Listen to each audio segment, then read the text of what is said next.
Good evening, fellow rookies, and happy Treason Day on this 4th of July.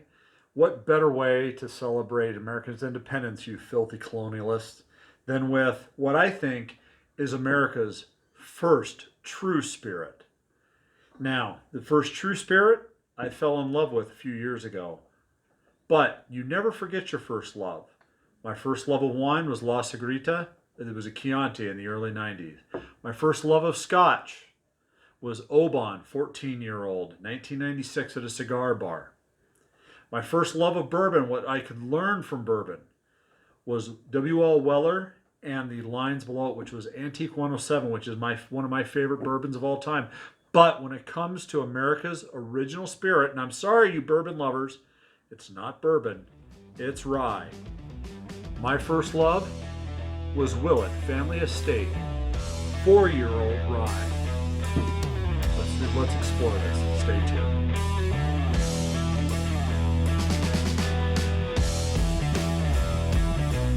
All right, rookies, this is Scott. You are tuned in to the Rookie Wine and Whiskey Enthusiast, YouTube's really only channel that focuses mainly on Washington State wines and spirits. But tonight, for Independence Day, we're going to go ahead and explore my first love for rye whiskey, which is Willett Family Estate. Now, technically, it's not the 4-year rye that I first fell in love with. It's the 3-year rye. But the 3-year rye has been phased out, and now you've got the 4-year rye. And I actually like the 4-year rye better. And as somebody who likes good spirits, and as I say, life is too short for either bad wine or bad whiskey. I never really thought much of rye whiskey. And I, to be honest with you, the reason being is there's a lot of bad rye whiskey out there. But when you dive into the history of rye whiskey, okay, you find that, to be honest, it really is the original whiskey that it's mostly centered in the Northeast United States, but it was the whiskey that really helped fuel, along with rum, by the way, the American Revolution. Now, a little bit of history of rye whiskey. Rye whiskey is the first whiskey that was officially written down as a spirit and recorded in American history. It was William Cleft. He was the director for the Dutch colony New Amsterdam. And in 1640, he directed to have rye whiskey made. And a lot of that goes to the fact that in the Northeast United States, you had a lot of Dutch and German settlers, and rye was the primary grain. And rye happened to grow really well in the Northeast United States, New York, Pennsylvania, Maryland, New Jersey, but nothing really grows in New Jersey except for, I don't know, nothing grows in New Jersey. Anyways, that being said, even George Washington at the time of our founding, he was one of the largest rye whiskey producers in the United States, and he was in Virginia. So, rye whiskey has a history, and you hear things about the whiskey rebellion, which happened right after the federal government needed to raise money to help pay for the debts for the American Revolution. Well, that whiskey tax really affected rye whiskey. And George Washington was the one that called out the federal troops to put the whiskey rebellion down. So that being said, going forward a little bit, even in the 1820s, rye whiskey was becoming an aged spirit. This is before bourbon. And now they had corn whiskey at the time, but they didn't really have bourbon.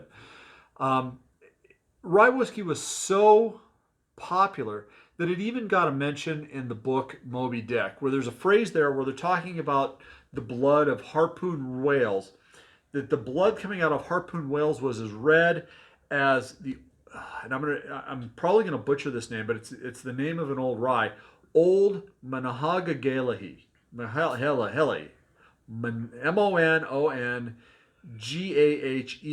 is how you spell it. But I mean, it was that popular, and unfortunately, it was popular all through the 1800s.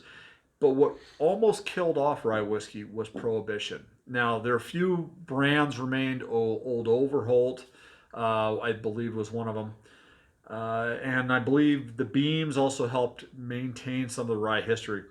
And as a personal note, My dad, in his office at his house, has a whiskey license from our family from the 1820s, allowing us to distill rye. I'm sure it's rye whiskey because it was out of Pennsylvania. So that being said, even my family history has a connection to rye. But up until just a few years ago, rye whiskey was this bitter whiskey that had a lot of it has a black licorice note to it. Was something that I'm not a fan of. But I've come to realize that rye whiskey, and this is something I say, and people look at me like I'm cross-eyed, have 4 ears, and green hair. I truly believe rye whiskey can be as complex, if not more so, than single malt Scotch. So let's go ahead and talk about Willett Family Estate. Willett Family Estate rye whiskey is pot stilled. It's a long process. It makes it extremely oily, but it also gives it a little bit more flavor. Now, the color on this for a 4-year-old, and rye whiskey also has to be aged in new charred oak, just like bourbon does. For it to be considered rye whiskey, minimum of 51%. Now, I know Willett Family Estates is a higher rye mash bill.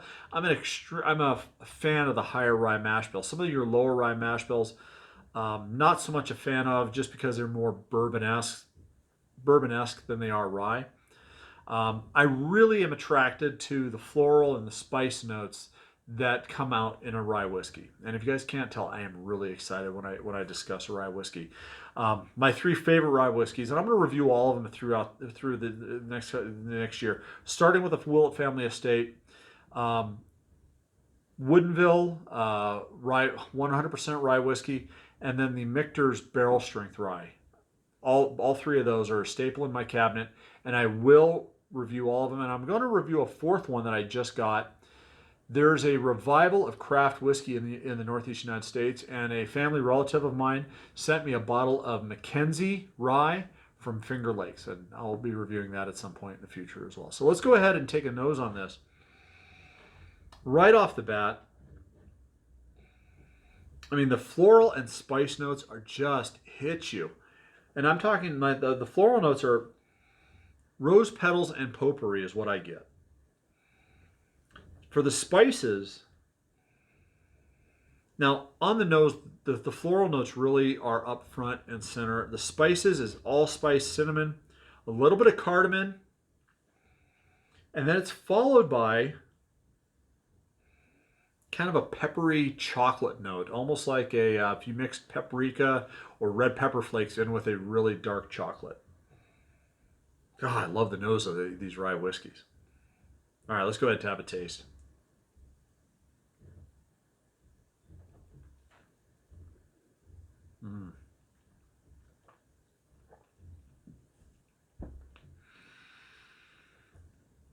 Now, the Willett Family Estate 4-year is bottled at cask strength. This one here happens to be at 115 proof, 57.5% alcohol by volume. Now, there is an initial burn that hits your tongue. It shocks your palate. But instead of the floral notes now, what comes forward on the palate, that peppery chocolate takes a really forward note to it. Along with the allspice and the cinnamon, the cardamom takes a back seat. But now I'm getting an oak flavor that is also lingering. And it's really very pleasant. And then the floral notes really do start to come back in on the backside.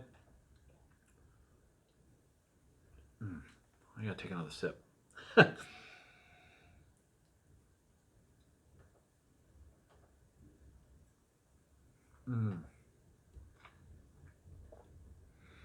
Now that Kentucky hug, the burn is kind of I've shocked my palate.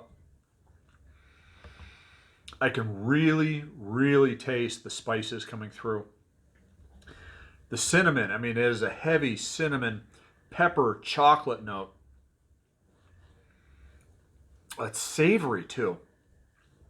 Now this whiskey, I don't know if you can see this. It is extremely oily. The legs that are on the sides of the glass are just gorgeous. So, anyways, as you can tell, I've enjoyed a lot of this bottle already. And so there's some oxidation to it. Now, I will say this. There are some 3-year bottles that are still out there. Go ahead and buy one.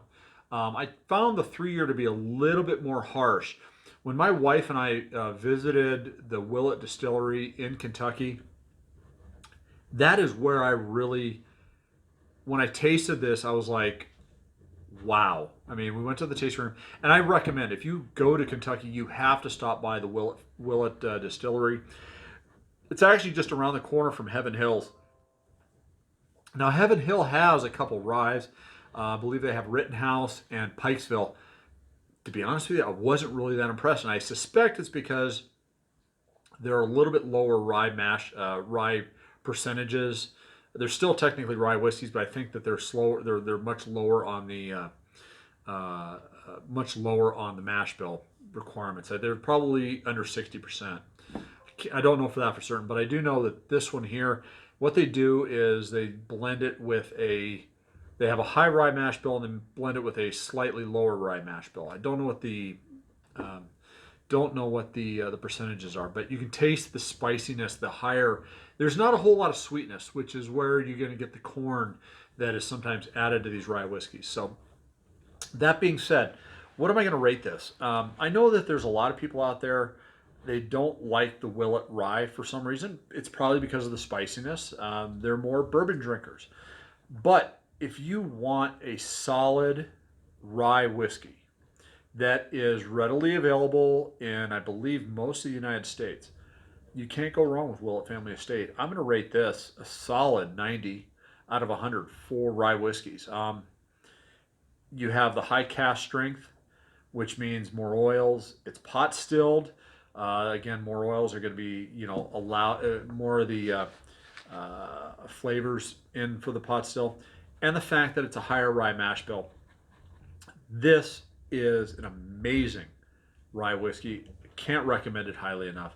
This will always, as long as they don't change the mash bill or change the way they do things, I will always, when this runs out, guess what? I have 2 more bottles downstairs. So that being said, have you had Willett Family Estate? Their 4-year rye. Have you had the 3-year rye? Let me know what you guys think. Go ahead and put it down in the comments below. I do try to respond as best I can. Obviously, this is my hobby, so I do have a day job where I drive truck. So sometimes I'm not as responsive as I'd like to be. If you guys like this content, please go ahead and subscribe. And when you hit subscribe, go ahead and hit the bell button. That way, when I upload new videos, when I do more wine reviews, when I do more whiskey reviews, you'll also be notified. Please go ahead. Also, if you like this video, if you agree with it, even if you don't agree with it, you can even hit the dislike. Either way, it helps with the distribution. Share this video. If you want to go ahead and explore rye whiskey and share it with somebody that you trust, ask them for their opinion. Share the video. Hit the like button. That being said, like I said, folks, it's Independence Day. I've got my Finders Keepers t-shirt on for the day, for you flat earthers, we actually went to the moon. So, and this is my, there it is, grunt style shirt. Love these shirts, by the way. Very patriotic and very appropriate for, I like to call it Treason Day. I know that some people get a little upset with that, but even still, let's be honest. It was Treason Day. And if we'd have lost, well, I don't know. And if we'd had more rye whiskey, we probably could have taken Canada in the War of 1812, but that's another history.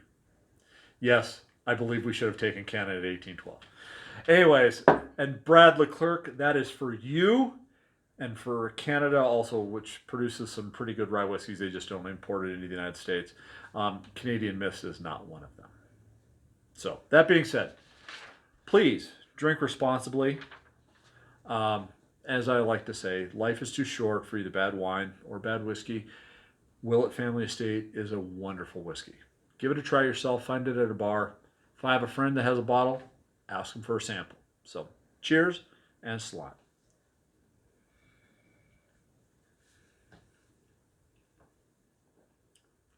Yeah, We should have taken Canada in 1812.